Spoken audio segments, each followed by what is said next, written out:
The Slipper That Walked. In the quiet little town of Harrow's End, people often laughed about the local ghost tales.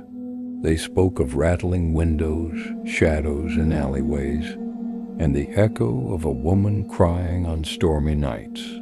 But no one laughed about the story of the walking slipper.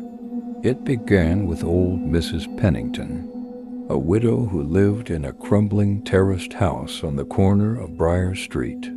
She was a collector of oddities, always rummaging through jumble sales and second-hand shops.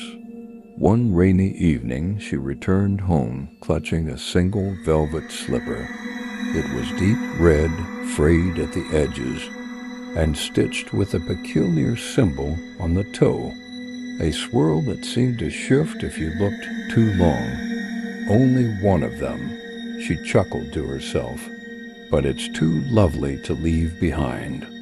That night, neighbors swore they saw a shape in her upstairs window, something moving, pacing, though no light was on. At first, the slipper simply appeared in odd places. Mrs. Pennington would set it by the bed, only to find it resting by the door in the morning. Sometimes it stood upright, as though an invisible foot were inside. She laughed nervously, telling herself she must have nudged it in her sleep. But by the third night, she heard it. A soft slap, drag, slap, drag, echoing along her landing. The sound of one footstep. When she peered into the dark hall, the slipper was waiting at the far end, facing her. The following week, Mrs. Pennington vanished. Her door was found ajar, her teapot still steaming, but no trace of her anywhere. The only thing left in the center of her parlor carpet was the slipper, now damp with something dark.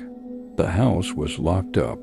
Nobody dared touch the slipper, yet people in Harrow's End still whisper about it. On certain nights when the moon is thin and pale, you can hear that dragging step along Briar Street.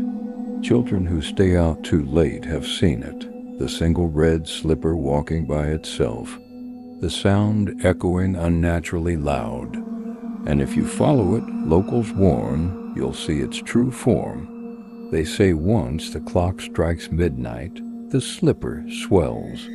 The velvet stretches and splits, the fabric hardens into a glistening carapace. A shape emerges, half human, half thing, the missing pair of legs nothing but jagged bone. It lurches through the night on one foot, searching, searching for another to wear it. So if you ever find a lone slipper on the street, no matter how fine or inviting it looks, leave it. Do not pick it up, because once it finds its next owner, it never lets them go.